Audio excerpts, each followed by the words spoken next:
ഇതിൽ 290 രൂപ റീചാർജ്, ബാക്കി വണ്ടി കാശ് വെച്ചു. അപ്പോൾ ഹോസ്റ്റൽ ഫീസോ?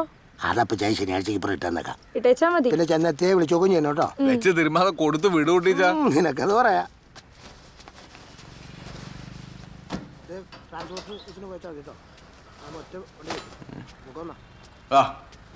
പറയിച്ചാ 2300. ആണ്ടൊക്കെ പോകണേ. ഓ അവളന്മാരൊക്കെ ഇന്നലെ തന്നെ പോയിരുന്നു.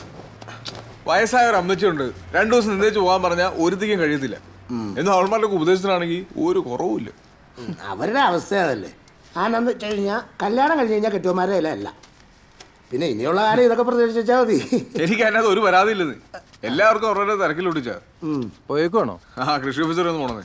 എത്രയായിട്ടാ കൂട്ടി അവർക്ക്? വില വ്യത്യാസമൊന്നുമില്ല, കഴിഞ്ഞ ആഴ്ചത്തെ വില തന്നെ. എടാ, ഇതുവരെയുള്ളവരുടെ നിരീക്ഷണത്തിൽ മാതൃസസ്യവുമായിട്ട് ബന്ധമുള്ള വേറെ ഒരു ചെടിയും കണ്ടെത്താൻ കഴിഞ്ഞിട്ടില്ല. അതുകൊണ്ട് തന്നെ നമുക്ക് പ്രതീക്ഷയ്ക്ക് വകയുണ്ട്.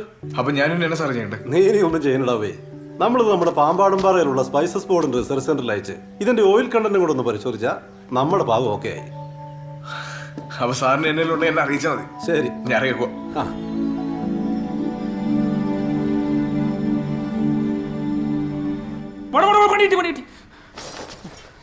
എന്നടാ കൂട്ടു സാർ മരത്തിന് പുറകിലെ സേഫായി.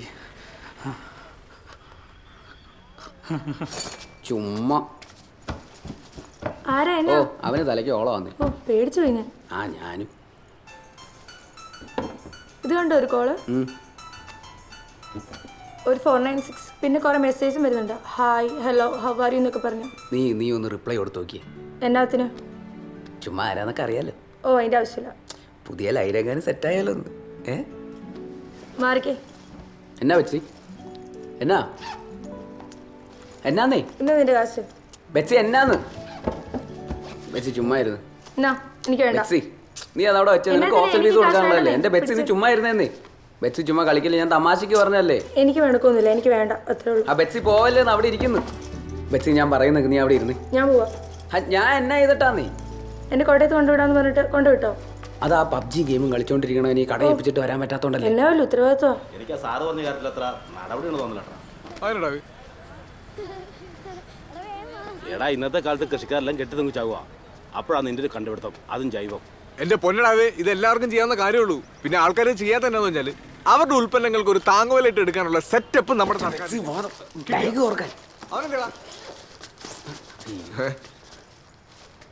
ഇതെന്നാടാ ഇവിടെ ഇവിടെ എന്നാ നടക്കണേ? ഒന്നുമില്ല, ബെച്ചി ചെറുതായിട്ട് ഒരു ഫോട്ടോ സ്റ്റേറ്റ് എടുക്കാന്ന് വിചാരിച്ചു വന്നാ. ഉണ്ണിയപ്പത്തിന്റെ അല്ല, നീ എന്നാ വെച്ചു കൊടുക്കണേ? നീ കോട്ടയത്തേക്ക് പറഞ്ഞല്ലേ? ഇല്ല ഏട്ടായി, ഞാൻ വന്നപ്പോഴത്തേനും ബസ് പോയി. ഇനി 15 എങ്ങാണ്ട് അടുത്ത ബസ്സുള്ളൂ. എന്നിട്ട് നീ അത് അപ്പച്ചായ വിളിച്ച് പറഞ്ഞായിരുന്നോ? ഇല്ല. എന്നാ ഞാൻ വിളിച്ച് പറയട്ടെ, നീ ബസ് നോക്കി വിടുന്നത് പെട്ടെന്ന്. അപ്പച്ചായ അവന്ന് പോയിട്ടുണ്ടാവൂല. ഏട്ടാ പറയില്ല ഏട്ടായി, ഞാൻ അപ്പച്ചയുടെ പോയിന്നാ പറഞ്ഞേക്കുന്നത്. ഇപ്പൊ എങ്ങനെയുണ്ട്? കണ്ടില്ലേ? നിന്നോട് ഞാൻ പറഞ്ഞില്ലേ പരിപാടി ഇവിടെ നടക്കുന്നത്? ജസ്റ്റ് ഒന്ന് കാണാന്ന് വിചാരിച്ചു വന്നു. ഇനി കുറച്ചു കാലം മതി മതി, നീ കിടന്ന് ഉരുളണ്ട. എനിക്ക് മനസ്സിലായി എന്നെ നടക്കുന്നുണ്ട് ഇവിടെ. കൊച്ചേ ബസ് കേട്ട് അപ്പച്ചായ വിളിച്ച് പറഞ്ഞോളൂ. എന്നാ ഉണ്ണിയപ്പം നിനക്കുള്ള വന്നിട്ട് ആഹാ, അപ്പൊ അകത്തിരുന്ന് ഉണ്ണിയപ്പം കഴിച്ചോണ്ടിരിക്കുവായിരുന്നോ? ഇതാടാ കൂട്ടുകാർക്ക് ഒരു ഉപകാരം ചെയ്യുന്നു പറഞ്ഞത്. വേറെ ആരെല്ലാം ഒന്നുണ്ടല്ലോ. എന്റെ തനി കൊണം കണ്ടേനോ. ഈ പരിപാടി ഇവിടെ നടക്കത്തില്ലെന്ന് ഞാൻ ഇവരോട് എത്ര പ്രാവശ്യം പറഞ്ഞിട്ടുണ്ട്. എന്തിനാ പ്രശ്നം വന്നാൽ ഞാൻ തൂങ്ങൂലടാവേ, അതും പെണ്ണ് കേസ്. എടാ, പിള്ളേരല്ലേ ഓരോ പ്രായത്തിന്റെ അല്ലേ ഇതൊക്കെ? ഇതൊന്നും ഒരു പ്രായത്തിന്റെ അല്ല, ഇത് കാർന്നോക്കന്മാരുടെ നോട്ടക്കുറവിന്റെ. എന്റെ വിചാരം ഉണ്ടായ ആ കൊച്ചിനെ ബസ് കയറ്റി വിട്ട് പോയാൽ പറഞ്ഞു. നീ ഇത് പറഞ്ഞ് കിച്ചിക്കപ്പം അങ്ങോട്ട് പിടിച്ചേ. ചുമ്മാ ആവശ്യമില്ലാത്ത വർത്താനം പറഞ്ഞിരിക്കുന്നു. ഇത് വെച്ചോ, നല്ല മധുരമുള്ള സബർജല്യ. പുള്ളിക്കാരനങ്ങനെ അപ്പച്ചനോട് വിളിച്ചു പറയല്ലോ. ഇന്നത്തെ കേരള ഒന്നാം സമ്മാനം 65 ലക്ഷം. ഇന്നത്തെ കേരള ഒന്നാം സമ്മാനം 65 ലക്ഷം. ഇന്നത്തെ കേരള. പുള്ളിക്കാരനങ്ങനെ പറയാൻ സാധ്യതയില്ല. സ്ലീവാച്ചിന്റെ അരിഞ്ഞാണ്ടില്ല തുളന്നി പേടിക്കണ്ട. മോളെ ഇവിടെ ആളുണ്ടോ? ഇല്ല. ഇത് വെച്ചോ, ഞാൻ വിളിക്കാം. ഉറപ്പായിട്ട് കുട്ടീച്ചനെ വിളിച്ചു പറയണം. നീ ആ പുള്ളിയുടെ കാര്യം ഒന്ന് ആലോചിച്ച് നോക്കണേ. പുള്ളി ഇതെല്ലാം അറിയണ്ടോ? അതിനൊക്കെ എൻ്റെ അപ്പച്ചൻ എന്നാ സ്ട്രിക്റ്റ് ആയിരുന്നറിയോ? നീ എന്നാ ഒന്നും മിണ്ടായിരിക്കണേ? നീ വിചാരിക്കുന്നത് അത്ര നിസ്സാര കാര്യമല്ല, ഭയങ്കര ഗൗരവമുള്ള വിഷയ. കറക്റ്റാ. ആ കണ്ടോ, നിനക്കത് കിട്ടി.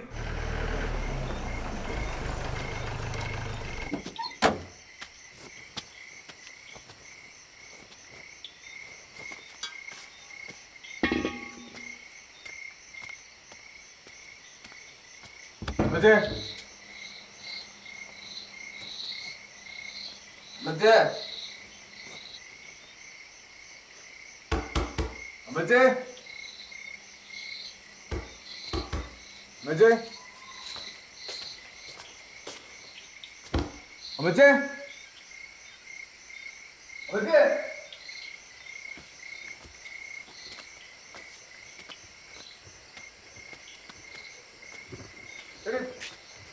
അമ്മച്ചി അങ്ങോട്ട് വന്നായിരുന്നോ? ഇല്ല, ഇവിടെ ഇല്ല. അങ്ങോട്ടൊക്കെ പറയാതെ പോകുന്നേ. ആ ശരി, ഞാൻ വിളിച്ചു നോക്കട്ടെ. ആ വിളിക്കാം. അമ്മച്ചേ അമ്മച്ചേ അമ്മച്ചേ അമ്മച്ചേ അമ്മച്ചേ അമ്മച്ചേ അമ്മച്ചി അമ്മച്ചി അമ്മച്ചി അമ്മച്ചി എന്നാ പറ്റി? അമ്മച്ചി നോക്കിയേ അമ്മ അമ്മച്ചി അമ്മച്ചി അമ്മ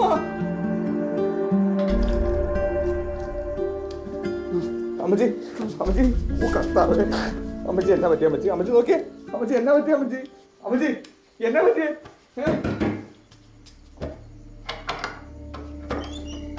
എടാ എന്തിയാടാ അമ്മച്ചി എന്തിയേ? ഞാൻ നോക്കുമ്പോ അമ്മച്ചി അടുക്കളയിൽ ബോധമില്ലാണ്ട് കിടക്കോടി. അയ്യോ അമ്മച്ചി എന്നാ പറ്റി അമ്മച്ചി? ഒന്നുമില്ല മക്കളെ, തലയൊന്ന് കറങ്ങിയതാ. തല വല്ലോടത്ത് പിടിച്ചോ? ഇല്ല.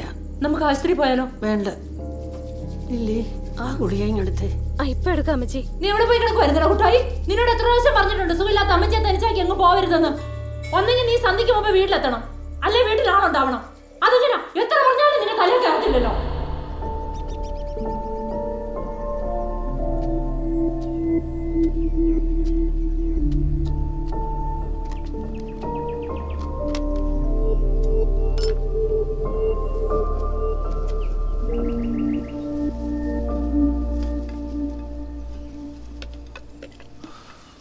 ഇന്നലെ അമ്മച്ചി കുറെ നേരം ആ തറയിൽ തണുപ്പിടിച്ച് കിടന്നു പോകുന്നത്. ഇല്ലെന്നേ, സന്ധ്യ വരെ ലില്ലി ഉണ്ടായിരുന്നു അവിടെ. ആ ചെറുക്കനൊറ്റയ്ക്കുള്ളതെന്ന് പറഞ്ഞ അമ്മച്ചി തന്നെ പറഞ്ഞു വിട്ട്.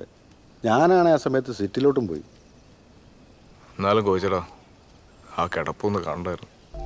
നീ ഒന്ന് ആലോചിച്ച് നോക്കി, എന്തൊരാളുമ്പോഴുള്ള വീടായിരുന്നടാ നമ്മുടെ.